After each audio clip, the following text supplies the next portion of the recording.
ici à la Plaine Saint-Denis, la délégation interministérielle à la ville, pour voir un peu ce qui ressort des rencontres territoriales qu'elle a lancées et qu'elle a menées pendant 2 mois dans les quartiers difficiles, à l'écoute des élus, des habitants.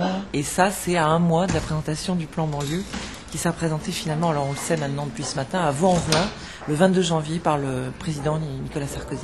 Je suis profondément pour qu'il y ait une liberté totale sur l'expression, sur la concertation territoriale. J'ai toujours dit qu'il ne fallait pas faire l'économie de cette concertation parce qu'elle est importante, ne serait-ce que pour aider au fait que les gens des quartiers, dits fragiles, participent et deviennent acteurs de cette politique de la ville. Qu'est-ce qui se dégage? Que disent les jeunes finalement? Ils nous disent des choses qui sont assez simples. Ils nous disent dans notre quartier, on s'ennuie, on est bloqué, on n'a pas d'équipement. Et plus embêtant, on ne peut pas en sortir pour faire quelque chose parce qu'on n'a pas les moyens de transport qui sont adaptés.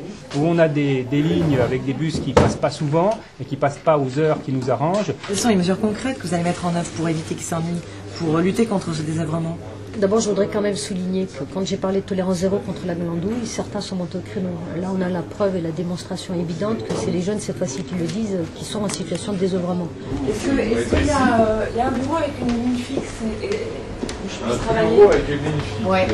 Sur les 11 000 messages délivrés par les jeunes des cités sur le blog Pour ma ville, lancé en août dernier par Fadela Mara, le sociologue Sébastien Rocher en a décrypté la moitié, une sorte de réunion de quartier numérique, comme il le dit lui-même. Dans ces cas-là, on cherche toujours, on essaie de trouver un bureau, on peut avoir un fixe, parce que le son est meilleur que sur portable. Et voilà, et puis il y a aussi un endroit où on peut travailler tranquillement. J'aurais pu travailler au casque là-bas, mais j'ai pas eu le temps tellement de passer, de sortir le casque, etc. Donc je préférais travailler en plus tranquillement, me concentrer.